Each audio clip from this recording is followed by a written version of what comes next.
aware of who you are, at least you should be, and if you're not, you need to smack yourself in the face and get off the Percocet or get off whatever drug it is you're on and say to yourself, the government's trying to kick our ass and take everything we have, and if we don't stop acting like a bunch of doped up jellyfish, we're going to wake up one day and realize we already have communism. And if that happens, your children and your grandchildren will never forgive you. Because think about it, would you forgive your grandparents if you were looking back on it when you're in your early 20s and you can process this stuff at a high level and you say to yourself, they had a chance to actually do something about it. They had guns, they still had private property, they still had free association, they were still able to come together through patriot movements and actually do something about it. But they liked sports and they liked the good food that came at somebody else's expense that's making money because we have record numbers on food stamps these days. So it's all being redirected through an unjust tax system from the winners to the people that are unfortunately in bad situations. Sometimes they're pieces of shit that don't want to do a damn thing. Lots of times, because the whole thing's been set up and we're collapsing from being pulled out from underneath us, it's good people who've just fallen on bad times.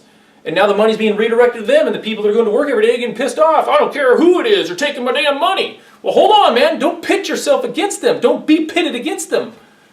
You see, the whole thing's being set up and we're going to collapse and the rug will be pulled out. And you need to be ready for it, because if you're ready for it, then your mind is right, then you can do something to come out the other side on top. While so many people are going to laugh at people like me this whole time leading up to it, and then when it happens, they're not going to know what to do, and they're going to get sucked into it, and they're going to come out the other side on a much worse level. So listen to what I'm saying, set yourself up, put yourself in a better position, so that when the dark period ends, which is inevitably coming, the light on the other side, which is the light of God, is going to shine brightly on you. Because you were smart enough to see it coming and set yourself up.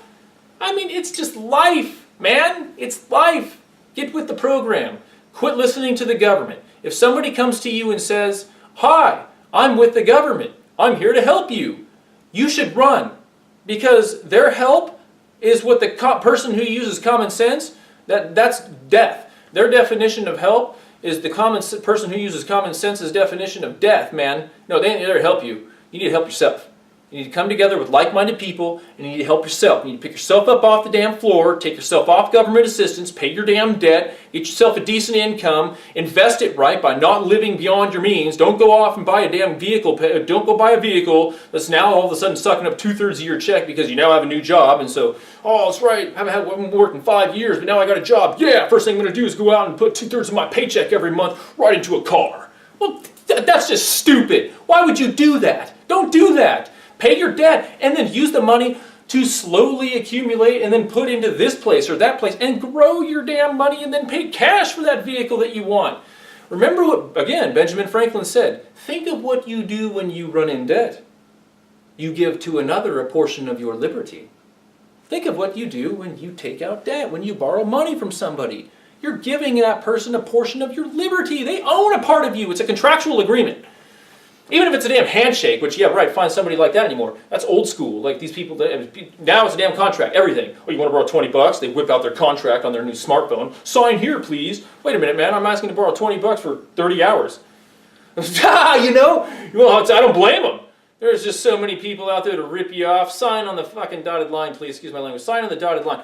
So, the contractual obligation, and again, as we've talked about before, it needs to be honored, it needs to be fulfilled, so that we'll have confidence in the system, so that